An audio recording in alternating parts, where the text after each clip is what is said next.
Hello, hello, hello, everybody. How's everybody doing on this Sunday edition of the live stream?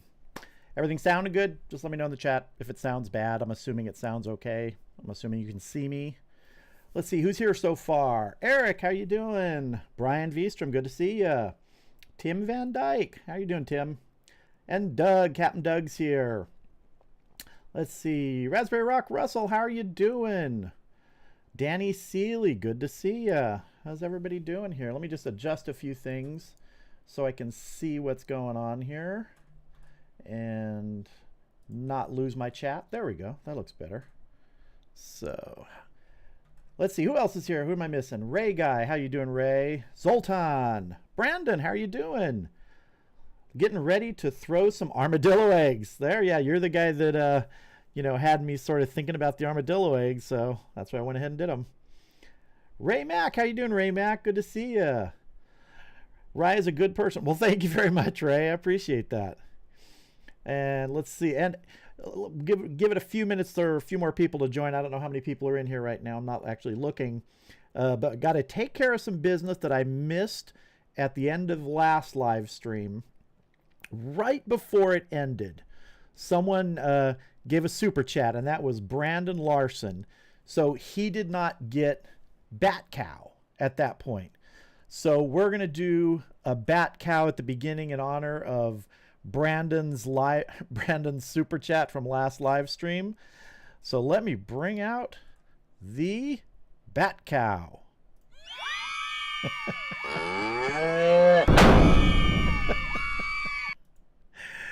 And there's Bat Cow for you, Brandon. Thank you very much for your super chat last time. I sure appreciate it. I think I'm going to play with that animation and see if I can't actually get it looking like a bat, like that cow with bat wings. So I'll see what I can do. So let me see. Anybody who else joined in here while I was talking? Billy Buffington. How are you doing, Billy? Good to see you. Netman. Joe Prestwood. Where we at here? Yeah. Where we at? Bat Cow. Yes, Bat Cow made an appearance. Nikki Sticks, how are you doing? Good to see you. First time here. And if you are first time here or even returning once again in the chat, maybe drop where you're from, just so I can see and other people can see where everybody's spread out across this vast internet land. I know where some people are from. I know Russell is from... Russell, aren't you from Madagascar? Raspberry Rock? Madagascar? Something like that? No, it's Ontario, Canada. I know that. Let's see. Nikki Sticks, how you doing, sir? First time here. Enjoy your content. Thank you very much. I appreciate that. Did anyone get a chance to look at the, was it this morning's video, the smoked London broil? Man, I got to tell you, I just had a little bit of that earlier too. That turned out really well. I've smoked London broil before, but I didn't do it in combination with the overnight marinade for that long. I've grilled London broil many times after an overnight marinade, but smoking it like that, kind of doing that tri-tip method that I do, the take it to 110, then sear it, and then finish it, that was awesome. Great, medium rare. I know some people like it a little bit more cooked. That's how I tend to like it, though. So, yeah, that was a good piece of meat. All right, let's see what's here. George Newman, how are you doing? Let's see. So Billy Buffington, Carnesville, Georgia. Yeah, John Kelly just cooked the pepper-crusted burgers tonight. They were great. My wife loved them. Yeah, that pepper crust on there, it's surprising. Some people think that it might burn. And in fact, I think there were a couple comments, people asking like, hey, wouldn't that just burn? Well, it does. It crusts, but there's something really nice about that pepper crust. It gets a really good bite to it, nice flavor on there. I've always liked a good pepper crusted burger. Yeah. Let's see. Easy Bake Barbecue. Kentucky, how are you doing? Good to see you. Ben M from New Zealand. From there. Nice to have you. Yeah. What time is it in New Zealand right now? Colin Wild. Hey, Ryan, I'm watching from the UK. And it's late in the UK, isn't it? Are you guys, was it midnight right now? Is it 8 hours difference or 7 hours difference? I'm not sure. Let's see. Brandon Larson, it looked amazing when you were done with it. Yeah, I was very pleased with that. That cut into that when it came out, just that perfect medium rare. It's nice. I mean, using a temperature probe obviously helps, and I get used to doing that. And, cuts of meat like that and tri-tips, now it's pretty easy to dial them in if you're really looking for that temperature. And like I said, tri-tip for me is 130, and The London broil that I did there was about 135. Just perfect, yeah.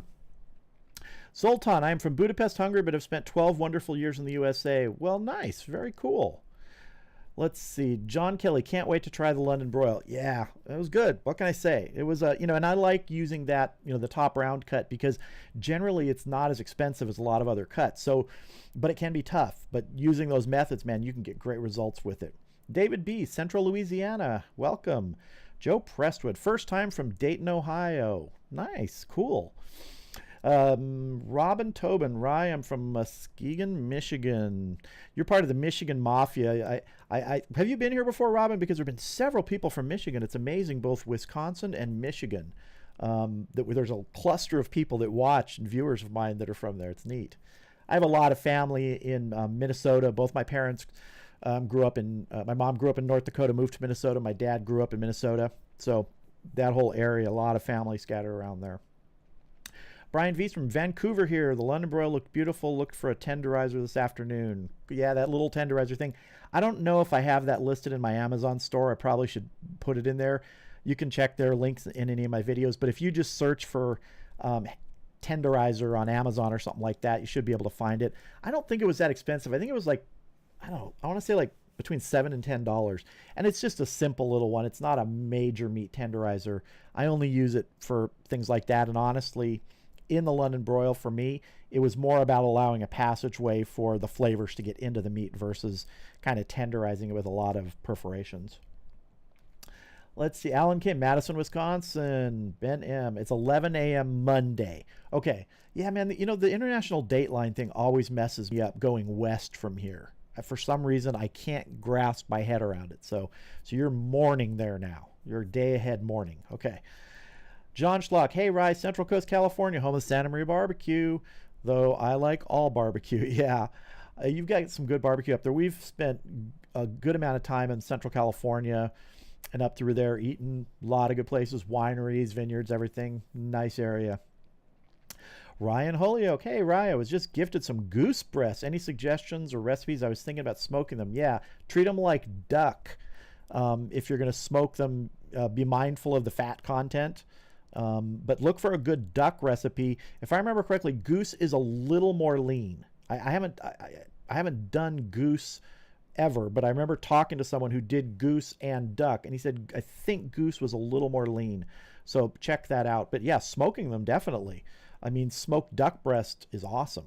I would look for a good duck breast recipe and then try and adjust it for information you can find out about the goose on how the fat content is. Let's see. Colin Wild, midnight. Yeah. I'm sorry we had to do it a little bit different time this week, man. It was just family obligations. My wife and was up in Seattle taking our daughter up to school, first year of college, Seattle University. Red Hawks. Go Red Hawks. So it was a busy sort of weekend. Had to move things to Sunday today. Let's see. Ray Guy from Ashburn, Georgia. How are you doing? Did you guys get any residual rain and everything from Florence? Did you guys get, dumped on? Because I know a lot of people, viewers of mine that were in the North Carolina, South Carolina area were really getting hit. Yeah. Alan Kim Jr. did pork belly last night. Awesome. 10 pounds took a while. Yeah. It's kind of like a pork butt. When you think about it, it really is. It just sort of needs that time to really tenderize. I mean, obviously it's like a 50-50 fat to meat content on that. So yeah. Gregory Howard, hey from New Mexico. Hey Gregory, how you doing? Thanks for stopping in. Robin Tubin, so it's your first time. Well, then you're joining a bunch of other people that are from the upper, what do they call it? The upper Midwest there, Minnesota, Wisconsin, Michigan. Yeah. Enda Finera, 1983. Have you ever made barbacoa with beef cheeks? Made some last night for tacos. I haven't. No. In fact, I don't know if you said it or someone else in a previous live stream suggested the beef cheeks also, because that, I think, someone was describing them. There was a pork equivalent. I don't know if it was pork neck bones or something that was like that. So yeah, I'd like to do something like that, but I've never done the beef cheeks. It's supposed to be really tender. Saboris, hello from Australia, mate. Love your channel. Thank you very much. I appreciate that. Thank you. Mark Ryan, shout out from New Jersey. Great cooking videos. Thanks for those. Well, thank you very much. Hey, we got a super chat from Raspberry Rock Off-Grid Cabin. We got to bring out Bat Cow again. Come on out, Bat Cow. There we go.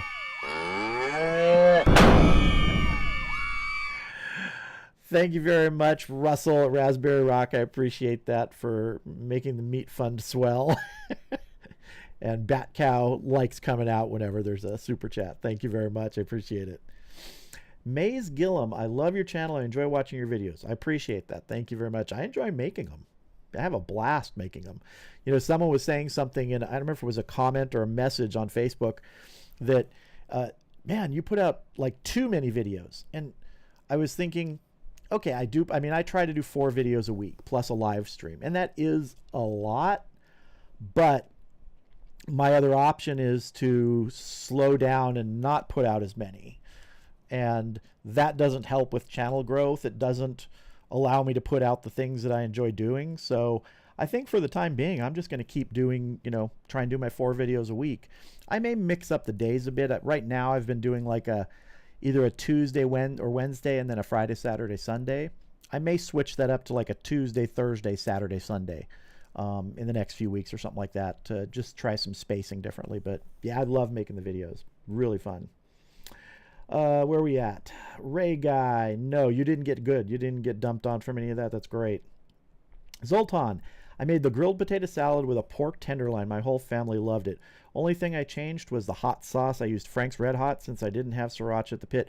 Any sort of hot sauce. When I do a recipe and I like showed in a video, a lot of the times I think I'll say it, not always, but that you can substitute things, especially those sort of things, the hot sauces, different flavorings if there's anything in there, a barbecue sauce you want to try different.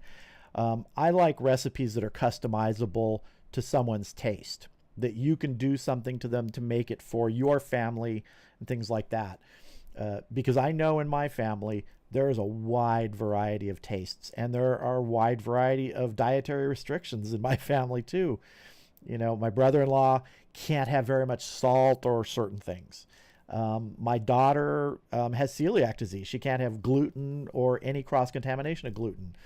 I have some lactose intolerance. So you see, you have all these different things. So I like recipes that you can change up a little bit. So yeah, man, if you have to change something in it, go for it. It's what tastes best for you.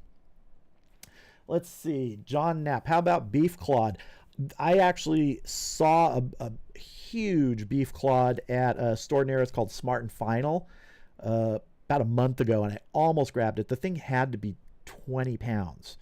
I've never cooked one, but I'd like to. It's huge. I know that Greg at Ballistic Barbecue did a beef claude a few months ago and looked really good. So I'd like to do that, but they're pretty sizable pieces of meat from everyone I've been able to see so far. I mean, but nothing wrong with a big piece of meat. That's good. Let's see. John Knapp. They're jealous they can't keep up. I just like keeping the videos coming. It's fun. Ben M. Is your grill grate thermometer just a regular meat thermometer? Are you talking about the probe that sits on the grill grate with the wire coming out? That is if that's what you're talking about, it goes usually to my ThermoPro. So it is the barbecue or the grate temperature probe for that. They're almost identical. This one is sort of blunt. It doesn't have a pointed end on it. So I don't know that it's specifically designed just for the grate temperature, but it goes into one of the probe ports on the ThermoPro for the barbecue temp or the smoker temp, and the other side goes in for the meat probe. So that's what I use that for. Let's see. Timothy Dishnu. Was the black pepper crusted burger really peppery? No, that's the thing about it. You get a good pepper flavor, but because you crust it, it almost mellows that heavy pepper flavor. It gives it that peppery crust, but without the overall bite. It's kind of like if you took that much pepper, say, in a spoon and put it in your mouth, it would be highly unpleasant. But by putting it on the burger and searing it really quickly in that cast iron, it changes it. It crusts it, mellows it, takes away that extra overpowering bite. Someone had a really good suggestion on one of the comments. He said he would have mixed in maybe some red pepper flakes or something in that too, and that would be a really interesting flavor to add to that. Like I said, customize things. But yeah, not peppery over the top at all, just a nice pepper crust. Brandon Larson, keep the videos coming. Mandy and I love them. Well, I appreciate Brandon. I appreciate you watching. I appreciate everybody. And I love people who keep communicating and sending me messages on the Facebook page and pictures and everything like that. Pardon me. And that's just a reminder. We'll be showing some photos in a few minutes here for that people have sent in. If you have any pictures of food you've cooked, grilled, smoked, anything in the kitchen, outside, go to my Facebook page. The link is right there on the screen. You can look at it.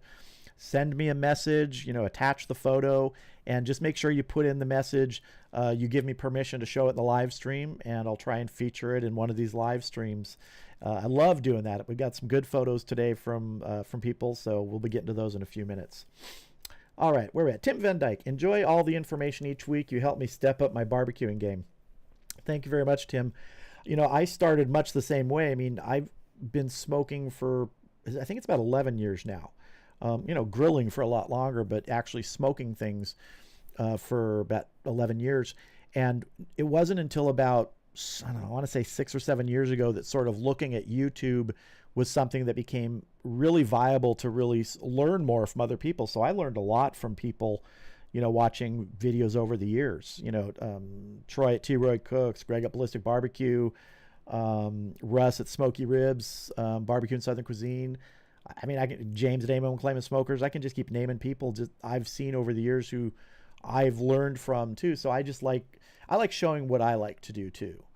And if people can learn something from that or take away something that they can then take and twist and tweak and have fun with, I'm happy, man. But so thank you. Appreciate it. Mark Corner, keep the vids coming. I enjoy them very much. Looking forward to them. Thank you. I appreciate that.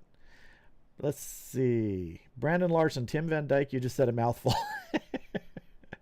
Alan Kim Jr., in anticipating cook time, is total mass more important than the shape of the meat? I.e. a single slab versus the slab cut up in 100 chunks. Will they both take as long to smoke? Size has an effect on it, but what's really interesting, if you take let's say you have a boneless pork shoulder roast or pork butt, where they've removed the bone. If you smoked that whole thing, let's say it's 9 pounds. If you cut it into 2 pound, 2 4.5 pound things, which I've done before, and you smoke each of those individually, it's not going to be half the time. It will be a little less, but let's say it takes 10 hours or 11 hours to do the 9 pounder. It's not going to take 5 or 5.5 hours to do the 2. So mass plays a role, but actually the cut of the meat, at least in my experience, is more telling for how long something's going to take. It's kind of like a brisket. You could have, let's take the beef clod that was brought up earlier, for instance. You could have a 15-pound beef clod, and a 15-pound brisket. They're generally going to cook totally different. It's really about the cut of meat. So the mass has something to do with it, but it's not really the thing that's going to tell you exactly how long. Yeah. Annie Gallagher, what do you get when you drop 16 candles on your favorite actor? John Barbecusack. Okay. I didn't know we'd open the floor up to stand up right now, but yeah, okay, cool. Raspberry Rock Off-Grid Cabin. I'm pretty sure you can find the same temperature probe in Rise Amazon store.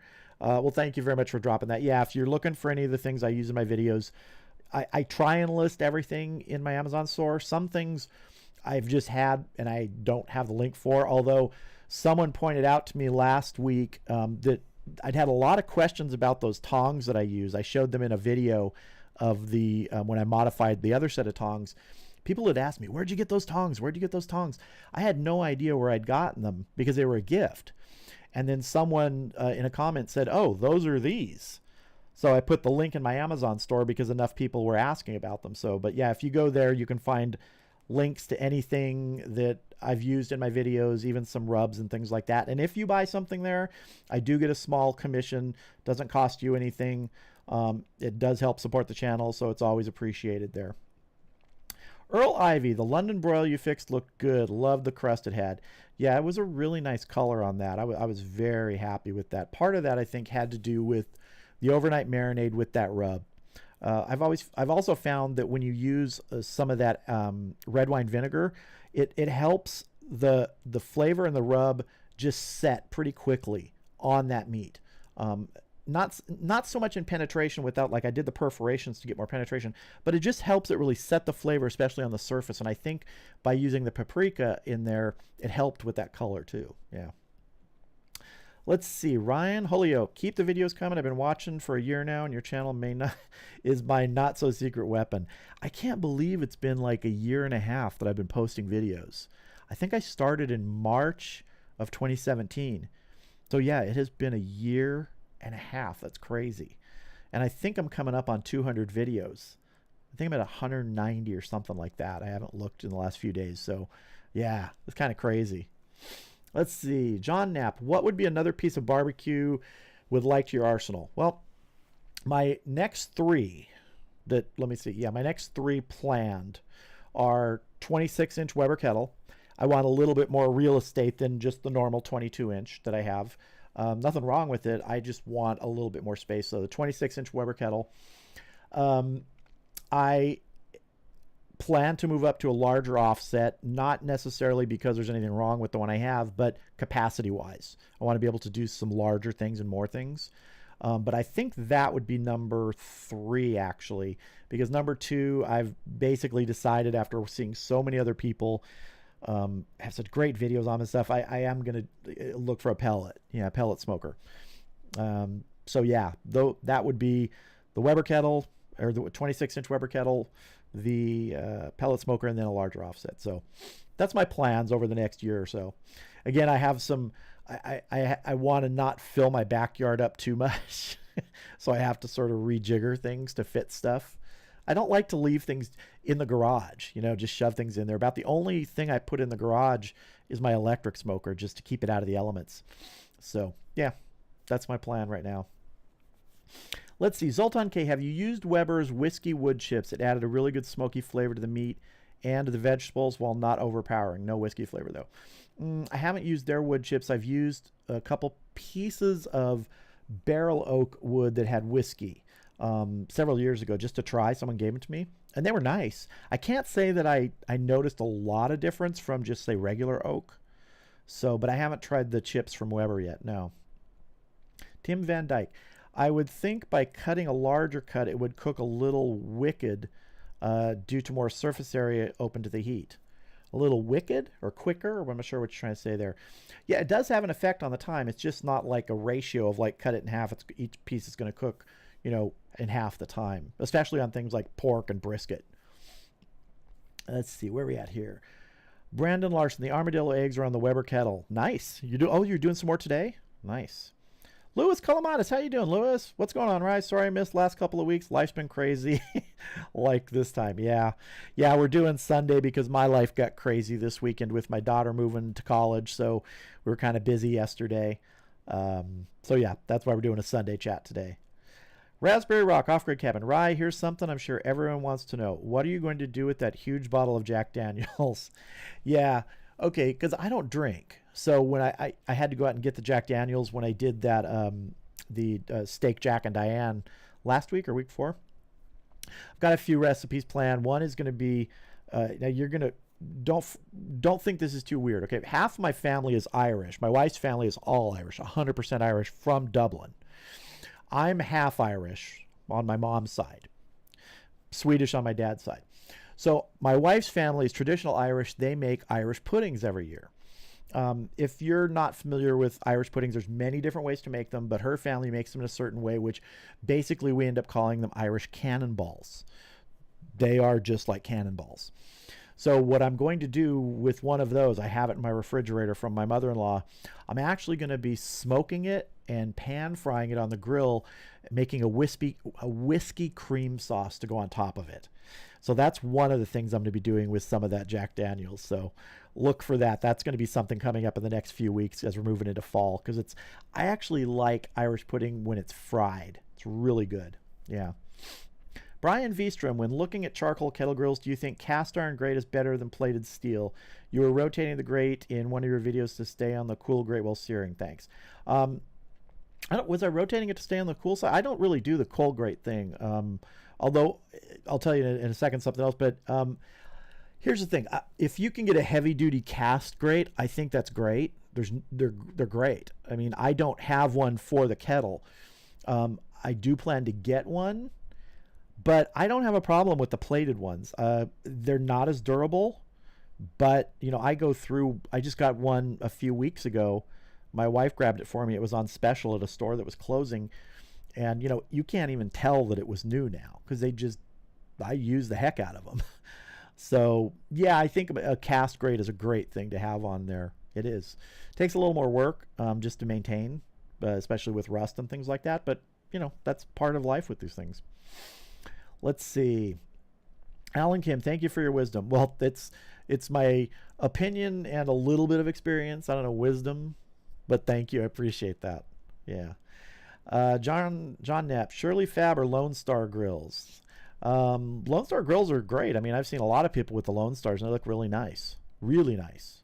Yeah. I was looking also at a Lang, the Patio Deluxe 48-inch for offset.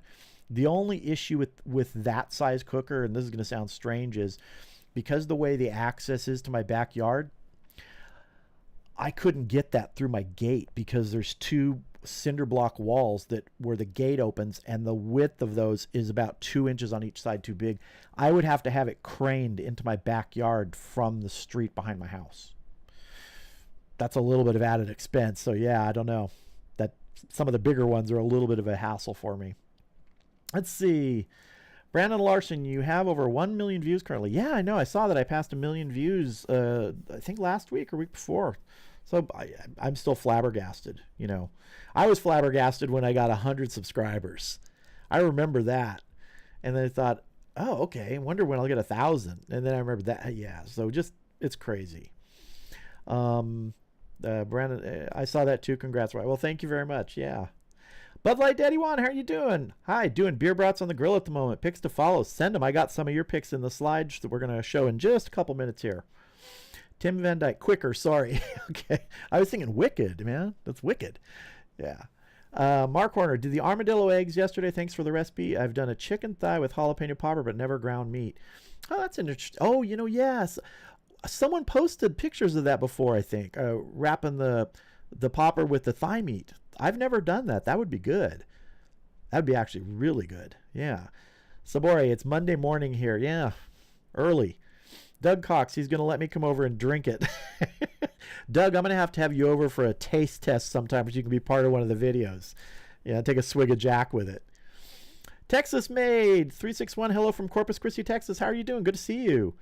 Robert Lillicatch, hey, good to see you, man. Wheat, hello. Boy, we got people coming in here. Bearded Dragon Mama, hello, Ryan. My dad loves your videos. Well, thank you. Appreciate that. Let's see. Where are we at here? Cat Steel. I think you're one of the few that hasn't received a slow and sear from Dave. No, I did. I got a slow and sear. I've actually done a couple videos with it. Let's see. So slow and sear or the Vortex. Either way, I like your videos and style. Here's the thing. I've been using the Vortex for over a year, and I just got the slow and sear like a month or two ago. They're different animals. The slow and sear, the Vortex, I don't know that you can beat the Vortex for doing chicken on the Weber kettle. You can pump out such amazingly high heat with that thing. You place it in the center and you get your chicken arrayed around it. You just rock that chicken, crisp the skin. It's amazing. And again, you can flip it over, slide it up against the side, and do indirect, which I did in some recent videos. The slow and sear, so far, I've used it 3 or 4 times. The thing that it works really well at is the slow. And I've got it to go a little over 7 hours just on the one thing of charcoal, and rocking it at about 250 the entire time within about 15 degrees either side of that. So yeah, it works. In terms of searing, it's an open basket of charcoal. Any open basket of charcoal, you're gonna be able to sear over it. So I don't think that it's a must have. I think it's a darn good piece of equipment if you really do a lot of slow or low and slow stuff and you don't want to mess with it. But you know what? I also use the charcoal baskets from Weber and they work great. The Vortex, like I said, works great. I've done just piling charcoal on the side of the Weber kettle to do some low and slow stuff. It's really what you decide you want to spend your money on. Do you want to spend your money on something that's going to make your life easier where you don't have to fuss with it? Then you might want to spend the money on the slow and sear. Do you really want to get a lot of high heat to do some things in the kettle, then the vortex really works well. So yeah, it's, every piece of equipment has pluses, minuses, and people have to make their own decision on what works for them. David B, I keep bourbon, rum, and cognac all for cooking. Yeah. I mean, I've got the whiskey, and I think there's something else in our pantry too, but I don't drink. So, and we have wine. My wife likes wine, but I don't cook with wine a lot, occasionally. Doug Cox, Rye, recently smoked a meatloaf. I use 80/20 ground beef from Sam's Club. Only sell it in vacuum packed 1 pound blocks. Meatloaf was like a brick, very granular, fresh ground is aerated and loose. Yeah, when you get those packed ones that are really packed. Now I buy the 3 pound chubs all the time, but you can tell if you squeeze them, they're loosely packed. They're not dense. But yeah, if you get those really vacuum packed ones, it just compresses all the fat in there. And if you take fat, and I think I did a video with a burger thing where I sprayed the burger ring with some olive oil spray or nonstick spray so that the burger would slide out of it. It's because fat is like glue. It'll stick to things, and if you compress it, think about compressing glue. Let's see, Raspberry Rock. Let's see some drool pics. You want to see me drooling when I eat stuff? Okay. Greg Sitzer, how do you get cheaper cuts of meat tender enough for pulling? I mean, well, basically you cook them long, low and slow. You give them time to really break down any connective tissue that's there. But really, it's like not every piece of meat is going to be good for pulling. Think of the things like brisket, pulled pork. There's a certain fat content in those that breaks down when you're cooking them a long time, which allows that to pull. It also retains a lot of the moisture if you cook it correctly. I've seen people do pulled tri-tip, cook it, really long. It doesn't have the same consistency to me in looks. So not every piece of meat will work for pulling. It doesn't mean you can't pull it. You will be able to pull it, but is it going to taste good, and is it going to retain that moisture that you're going to want? Or is it just going to dry out? Let's see. Earl Ivy, looking at the Napoleon grills, love the cooking grates. Yeah, I've seen the Napoleon grills a couple times. They're very nice. John Kane, what's up? How are you doing? Good to see you. Brian Vstrom, thumbs up, everyone. Yeah, if you haven't given us a thumbs up, please do. If you're enjoying the live stream, let us know. Texas Made, you have a lot of good videos. Well, I appreciate that, Texas. Thank you. Zoltan, the Oktoberfest has just started here. Do you have any special bratwurst recipes? Thanks. Yeah, if you search my channel, I did a bratwurst burger where I took the filling of bratwurst and made a burger out of it. And that was really good, actually. I really enjoyed that burger. So check that out. If you just search bratwurst on my channel, I think it'll come up in the videos. Wheat. Hey, how long did your original charcoal briquettes basket last? Are you talking about the one that I built? It's still working. Or are you talking about the Weber ones? Hit me up in the chat and let me know. If it's the Weber ones, they're still fine. The little stainless steel ones. And if it's the one that I built, it's still working great. Louis Calamatis, Rye, I went to Cape May and found a little mom and pop olive oil and seasoning shop. I sampled a rub that had orange in it and immediately thought of your orange candy ribs. Can't wait to try it. Yeah, orange is nice in rubs, isn't it? It's surprising. You get that zest and you mix it in with other stuff, and those oils in that orange zest just help permeate it. Really nice. Raspberry Rock, lol, I meant the pics people sent you so we can drill. Oh, so we can drill. Okay. I'm going to get to the pictures in just a minute. Let me grab the last couple questions here. Pardon me. Let's see. Smokin' Joe's Pit Barbecue. Hey, how are you doing? Good to see you. Wheat H, no, the Weber. Yeah, okay, if it's the little briquette baskets in the Weber, they're fine. I use them. In fact, I just used them last week, I think, in the video. They're great. They're holding up perfect. Let's see. Zoltan K, I think I've seen your bratwurst burger video. Yeah, I don't know that I've done any other bratwurst videos using them yet. Brandon Larson, Mandy and I have done the bratwurst burgers a couple times. Turned out wonderful. Yeah. All right, we're going to move on to some pictures here. Let me get this set up and move on over to here. And I think, let's go. All right, first, let me get my camera adjusted here just a little bit. All right, there we go. We have our first picture up. Now, this may not look like much, but this is breakfast that Brandon cooked. If I remember correctly, Brandon, you said you cooked this all out on the Weber kettle. Was it in cast iron or just out on the kettle? I can't remember. But I don't know, man. Any food cooked outside on the Weber kettle on a barbecue. Just tastes great and looks great. And I wanted to start out with this breakfast picture because I just love the looks of it. I mean, bacon and eggs and hash browns. Come on. That's killer. Let's go to the next one. Now here's some ribs, Brandon. I think I commented to Brandon on Facebook that these look like they are just falling apart tender. And they just are. Brandon, what were those? Were those baby backs or St. Louis cut? I can't remember if you told me. All right, let's move on here to the next one. Bud Light Daddy Juan. Now these were some, if I remember correctly, you telling me in the message, these were some big slabs of spare ribs you had. And did you say that you had to move them from this to the Weber kettle or from the Weber kettle to this? I can't remember which way it was. Those look good. Those are some big slabs. You look cut in half, right? Because if not, those are mammoth.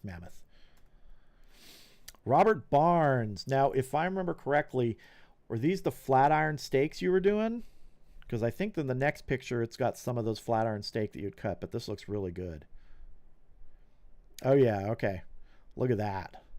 That looks really nice. Look at that nice pink on that meat there. That looks great. All right, let's go on to the next one here.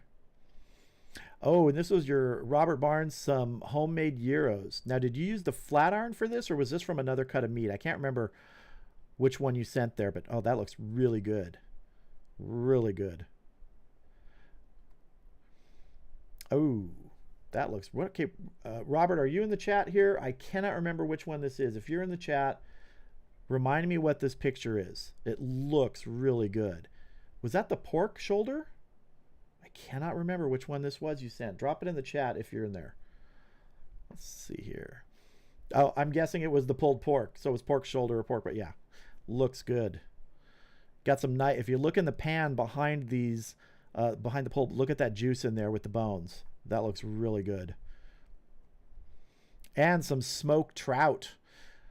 Nice. Look at that. 1, 2, 3, 4, 5. I miss having good trout. Just not, I mean, it's really hard to source around here for in stores and things. It's good. Oh, nice chicken. Ryan, you're in the chat. I remember seeing you there. Nice. Look at that chicken. Was this the one you used when you're doing the pulled chicken? Oh, yeah. There it is. Pulled chicken. Nice. Nice. Let's go back to that chicken. Look at the color of that. That's just gorgeous. Isn't it great when you do a chicken and you get that color on the skin and it's crisp? Oh, look at that. All right, let's go back. I can't remember if there's one after this. Oh, that's right. Tim Van Dyke, pork tenderloin. And if I remember correctly, what's coming up in the next one is you did some tacos from it. Was that, am I remembering correctly? There it's sliced. Looking good there. Nice white meat in there. Ah, there we go. That's right. I think you used the pork tenderloin for tacos. That is looking good. What's the sauce on there? I can't remember if you told me in the message, but that looks almost homemade. What sort of sauce is that? Drop it if you're in the chat. I think you are. Drop the thing and let me know. And we're back to breakfast. So thank you everybody for sending pictures. Again, if you have pictures that you want me to show on a live stream, go to my Facebook page, send it to me in a private message on Facebook, and in your message put that you give permission for the pictures to be used in a live stream, and I'd love to show them. I love seeing stuff like this, not only because they allows you to show things, but it gives me ideas. I mean, one of the reasons I wanted to do the armadillo eggs was because I saw Brandon had sent pictures of his, and so it was like, I want to make those. I want to do those. And I'd done years and years ago, but it'd been a while. And I wanted to try a twist on it, on what he'd done. And that's why I sort of went with the Italian version. But yeah, so I love seeing pictures. It helps give me ideas and it lets people see what everybody else is cooking too. All right, let me jump back in chat here and see if I've missed anything here. Let's see. Okay, Bearded Dragon Mama, have you thought of trying the Aura Outdoors Pro Zone for the Weber kettle? We saw it yesterday on your show and have thought of ordering one for slow cooking. I'm not actually sure what that is. I don't know that I've seen that that piece of equipment. The Aura Outdoors Pro Zone. I'll have to look at it and see what that is. Let's see. So Brandon Larson on the Weber kettle and cast iron. Nice. That's what I thought you'd said. Yeah, that's breakfast and cast iron always reminds me of camping, being out camping. And when you think of like old cowboy movies and things like that they're, cooking at the chuck wagon, or you go to like, Kent Rollins' channel and you see him cooking in cast iron. I just love cast iron. I just love it. So those were St. Louis ribs, Brandon. Awesome. Mr. Ertez, hey, Rye, short time follower here and loving your videos. Do you have any way of answering questions in your video that would normally show up in the comments? I appreciate the little tips in your videos. Let's see, answering questions in your video that would normally show up in the comments. Oh, I see what you're saying, like do like a Q&A. I've thought about that. I know that like Troy at T-Roy Cooks, he does like a Q&A video, so he'll sort of go through comments on his channel and kind of print some of those out and then do like a video where he, answers them. I've thought about doing that. I try and actually respond to every comment, especially if someone has a question. So if you actually have a question, I'll be happy to answer it in the comments. But I've thought about that, so I might do a Q&A video based upon maybe some of the popular questions people have had and stuff like that. Yeah. Let's see. Where are we at here? Zoltan K, I love the pics, everybody. Yeah, the pics are awesome. I love seeing those. I think everybody does. Bud Light Daddy Juan, those slabs were too big. I had to trim them and put the rest on the Weber. That's what you meant. Okay, yeah. They were big. I mean, even just in those ones you could see they were trimmed. Those were huge slabs. Yeah. Zoltan K, is there another way of sending pics besides Facebook? I don't have Facebook. If you go to my the About section on my YouTube channel, and you go down to view email address, I think you can send me an email using that email and attach pictures to it and do the same thing in the email. Just say I give you permission to use these in live stream. And if you want your screen name used in anything you send me, like you don't want your actual name, then go ahead and put that in the message. Say, hey, this is Zoltan K from YouTube. My real name is blah, blah, blah. And I'll use your YouTube name so that it doesn't reveal your real name. Let's see. Douglas Cox. Douglas. Why am I calling you Douglas? Doug. We get great ideas from the pics. Great job, guys. Yeah, I really do. I mean, I think it's nice to see what everybody's doing on these things. Tim Van Dyke, for the pork tenderloin tacos, I made a cilantro honey slaw and avocado crema. They were awesome. Oh, that's what that was. That was a cilantro honey slaw. That sort of, that looked good. Really nice. Let's see. Colin Wild, what's your go-to? Let's see. My go-to when I want a quick cook is tri-tip. You can do tri-tip in 45 minutes to an hour and 15 minutes based upon whatever temp you're doing. Let's just say the Weber kettle.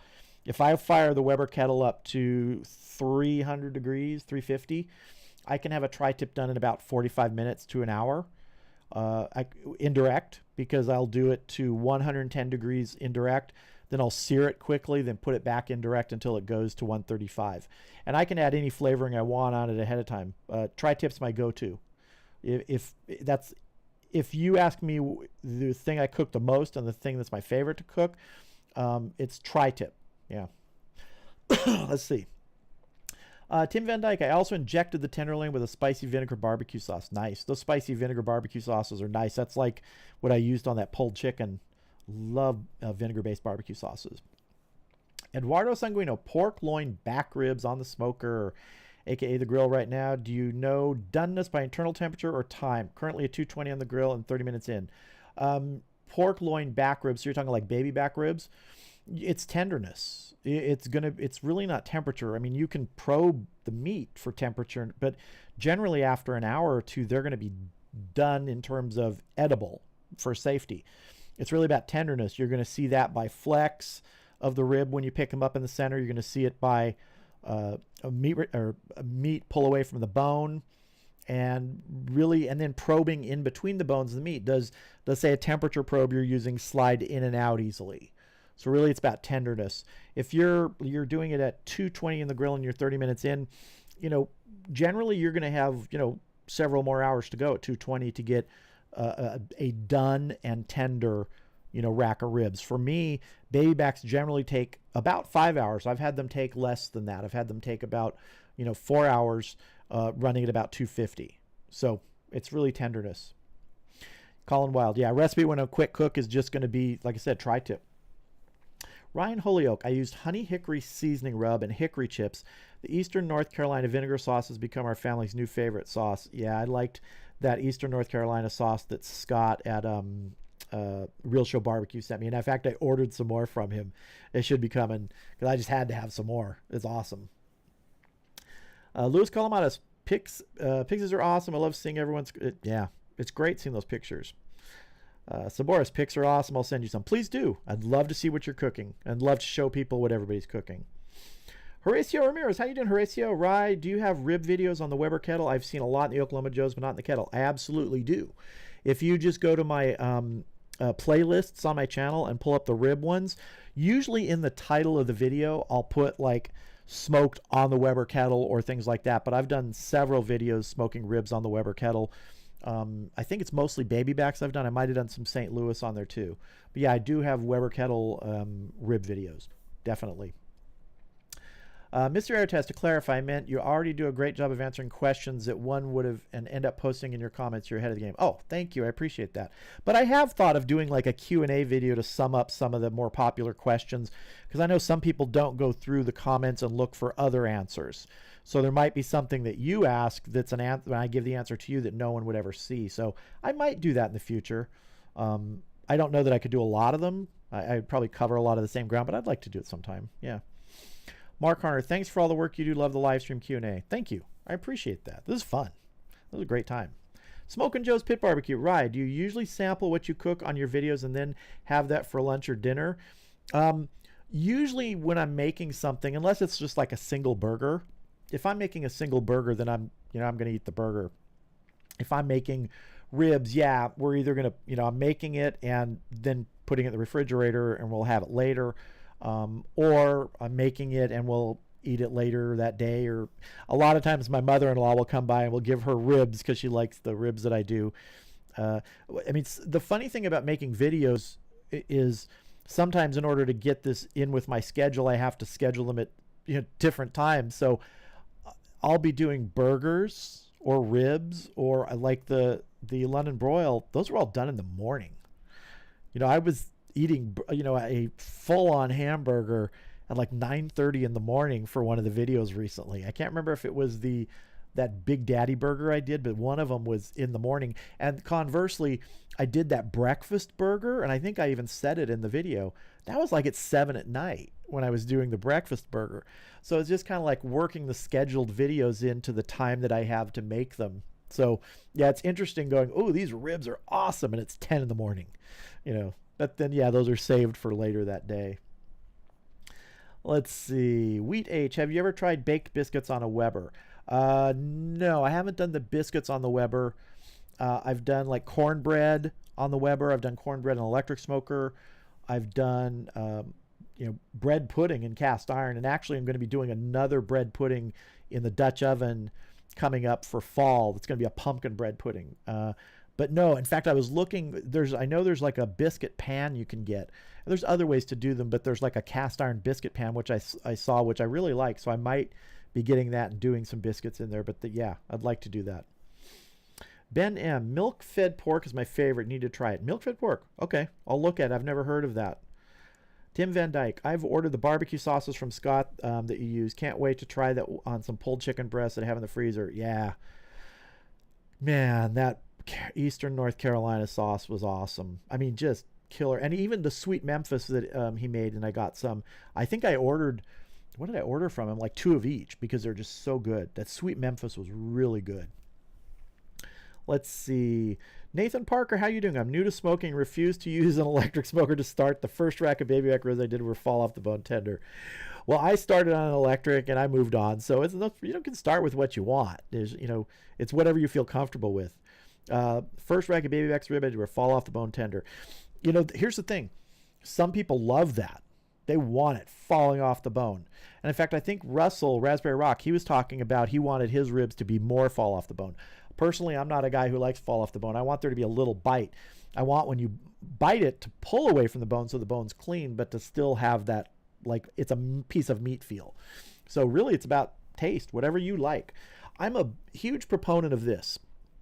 The only mistake or the only bad way to barbecue or grill or smoke something is is to make it not taste good. If you make it taste good to your liking, then it's a success. I don't care what method you use. There's lots of methods to get great ribs, great brisket, great steak, great, pork, everything. As long as the method you choose and that you are comfortable with gets you what you want, it works. I don't care if it breaks someone else's rules. Someone says, no, you can never do it this way, or why are you saucing that? Why are you doing? I don't care. If you make what works for you and it tastes good, that is what matters. Even if it's not my method, I know I don't use other people's methods sometimes, and theirs work for them. I do it my way. You should do it your way. And man, if it works and you get what you want, that's the only rule. Good food. Let's see. Let me get caught up here. Brandon Larson, if you haven't tried the rib meat egg rolls, you have to give them a try. Yeah, I did. Did you do those too? Yeah, I did. I think I did a video on rib meat egg rolls. I think I did. I'm pretty sure. I can't remember now. There's been a lot of videos. I actually was going back through a list of my videos seeing, is there something that I should redo again? And that's another thing. If any of you guys have seen any of my older videos that you'd like me to do again, maybe with a twist, let me know. Send me a message on Facebook or in one of the comments or, in one of these live streams. And I'll look at that and see, because I have been going back through and saying, hey, I wonder if I should some of these, because some of my early videos were pretty rough. I was just starting out, So I think I do a better job now. I'm still learning all the time, especially in making the videos and editing and all that stuff. I'm, learning all the time. So some of them I might want to revisit. So let's see here. Where are we at here? Nathan Parker, to add to your channel has helped me so much. I watch your videos and learn from them before I start cooking. Thank you. I'm glad they're helpful, man. I was helped so many times, watching YouTube videos, not just in cooking, but in so many different things, repairing cars, stuff like that. It's amazing what you can learn on YouTube because someone else is already doing it. It's really one of the major benefits of this platform, I believe. Louis Calamadas, have you ever thought of doing a live stream while I cook? Yeah. In fact, I don't know if was it last live stream or the one before that, where I mentioned that I do now have what I believe is my mobile live stream setup working enough. I've been testing it again still, so that I will be able to live stream from out at the grills and the smokers. And I'm going to be doing that, not every single live stream, but starting when it cools off a little bit. We're still in the upper 80s and 90s here right now in Southern California. So as we get into fall, I'm hoping in like about 4 weeks, if it starts to cool down, because all the equipment out there, I have to do this. I have to run, 2 or 3 cameras, 2 laptop computers, and especially the computers don't like heat. So if you're sitting out there, they don't like it after a while. So once it cools off a little bit, I will be doing some live streams out cooking, at the kettle and at the Oklahoma Joe's and things like that, which is going to be fun. Yeah. Let's see, where are we at here? John Knapp, do you do electric pressure cooker vids in wintertime? I haven't done any of the vids. We have an Instant Pot that we use. I've thought about doing it. I will be doing some more indoor cooking things as we move into fall and winter. Although, in all honesty, here in Southern California, winter is 70 degrees, so I can grill all year long. But definitely we'll be doing some things inside, some more slow cooker recipes, clay pot recipes. If you've never done clay pot stuff, it's awesome. So we'll be doing some different things, and yeah, including the Instant Pot, which is kind of a pressure cooker. It's a little bit of a simpler one, if that's what you're talking about. Let's see where we at here. Zoltan K, someone please send the link for Scott's barbecue sauces. Thanks. If you go to his channel, Scott's channel is The Real Show Barbecue. The Real Show Barbecue. You could probably reach him through his email that's in the About section there. I know he sells the sauces locally in his area. I think he's in North Carolina. And he does, I think, some stuff for people occasionally if they want to order some. But I don't know that he's set up to really do a lot of through the mail things. But you can ask him, definitely. 100% ask him. I know he'd like to hear that there are people interested. I know he's trying to figure out a way to get some sort of distribution beyond just where he lives. Louis Calamatis, it's crazy. I too prefer tug off the bone, but when I cook for people and go to barbecues, everyone loves fall off the bone. I feel like restaurants market them as the way ribs should be. Yeah, because restaurants, a lot of them, not the really good barbecue restaurants, but a lot of the restaurants overcook them. They just throw them in there, get them done, and throw them in a warmer to keep warm. Well, the problem is when you're throwing them in a warmer, they continue to cook, they get more tender, fall off the bone. So that's what happens when people start to think, oh my God, these are great ribs. They're so tender. Yeah, they're tender. They're mush. So some people really like that. I just personally prefer the bite. Yeah. Let's see where we at here. Brandon Larson, like Charlie Daniel says, if you don't like the way I'm living, you just leave this long-haired country boy. Absolutely. I again, the only rule in cooking is make it taste good. However you get there is your way of getting there. Some ways are harder than others. Some are easier. But if you get there and you enjoy doing it, that's all that matters. Let's see, where are we at here? Brandon Larson, I got the rib meat egg rolls from you. Oh, you did? Okay, that's right. I saw the picture. You sent me that picture. Those are good, man. I got to make those again. Wheat H, I also would like someone to send me the link to Scott's barbecue sauces. The Real Show Barbecue is his YouTube channel. Go there, look for his email in the About section. That's really the only way that I know to reach him. Or if he might have a Facebook page or Instagram. So look for The Real Show Barbecue. And you can reach out to him. But again, I don't know that he is set up to do mass sort of mailings and things. But you can check with him. I'm sure he'd love to hear that people are interested. Let's see. James Dean. Hey, Rye, good to see you again. Well, how are you doing, James? Good to see you. Tim Van Dyke. I agree that you cook what you like, although the things you cook and the taste you acquire is a lot of what I like, except for the floppy bacon. Let me tell you something. AFS rules, acceptable floppy state. You know, it's funny. My wife hates floppy bacon. She loves crispy bacon, and I love the floppy. So it's really hilarious when we're having bacon because it's like she cooks it, and about halfway through, she just throws the stuff out of the pan for me, and that's mine. And then she just keeps cooking hers until they're incinerated. So yes, I'm a floppy bacon lover, all the way. Let's see. Louis Calamatis, well, that's crazy with the weather and the low 60-day perfect fall weather. Yeah, again, you know, our plans, our thoughts are to move in a few years to somewhere that actually has real seasons. So I'm looking forward to at some point living in a place that actually has a fall and a winter. You know, so yeah. Dan Milch, how long have you been a Weber fan? I'm digging your channel. Thank you very much. I've been a Weber fan since I was probably 10 years old. We had one when I was growing up. My parents, you know, cooked on it. If you watched the video I did on how to incinerate ribs, or I think it was called Don't Do This to Ribs, those ribs were incinerated on a Weber kettle when I was a kid. Yeah. So I've loved Webers my whole life. I bought the one I have now, I think about a year and a half ago. So, yeah. Let's see. I got to get going in a few minutes here, so I'm going to try and catch up on the last few questions. We're heading out to a dinner thing, so let me see here. That floppy bacon is a thing. Got to be a California thing. I think it should be a universal thing. Colin Wild. Scott has the recipe for his barbecue sauce on his website. Cool. Fine. I don't have his website address here, but again, go to his YouTube channel, The Real Show Barbecue, and look for the links there. I know he'd appreciate any love he gets for that sauce, man, because I can tell you that Eastern North Carolina sauce he sent me was among the best barbecue sauces I've ever had. Hands down. Just amazing barbecue sauce. Ryan Holyoke, I went to Scott's channel, and he had a video and recipe. I followed that. It was delicious. Ryan, I think you should do a corned beef. Corned beef, man, takes a lot of work. It's a lot of process. I've thought about it. I will still have to think about it.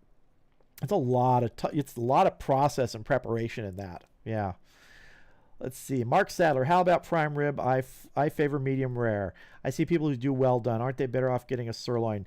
I love medium rare too on prime rib. In fact, maybe a little on the rare side of medium rare for prime rib. I think on my rib roast video, I think we were really right on the edge of rare, medium rare. That one. It was really good. Yeah. Brian Kilroy, floppy bacon is the best, obviously. Thank you very much.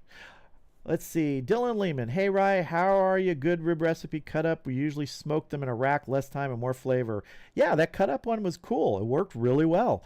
A lot of flavor all around the ribs. I don't know that I would do them all the way that way all the time, but it was definitely an awesome way to cook those and get that bark all the way around the rib. every individual rib. Just terrific. Brandon Larson, I sent you a message earlier explaining to my wife what AFS means. Yeah, I got to get some t-shirts made, man. AFS. I got to get some t-shirts. I actually do have shirts and things, but I don't want to set the link to that stuff yet until everything's set. And eventually I'll have some merchandise stuff. But yeah. All right, guys, I got to get running here. Got to get heading out to dinner. So I appreciate everybody stopping in today. Remember, if you have any pictures, go to my Facebook page, send them to me. And love to feature them on a future live stream. Just say that you give permission to use them. And everybody have a great Sunday. And I will see you next weekend. Should be Saturday, 11 a.m. back to normal time. This was fun to do an afternoon one on Sunday, but I'm going to keep trying to do them on Saturday at 11 a.m. That seems to work good for everybody. So thank you, everybody.